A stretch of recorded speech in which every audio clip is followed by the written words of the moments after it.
sydd yn beth.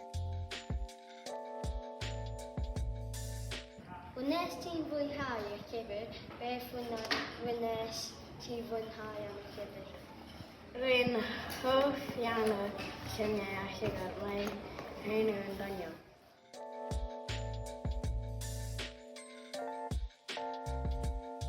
Fysa ti'n awgrymu'r llyfr i ffrind? Pam?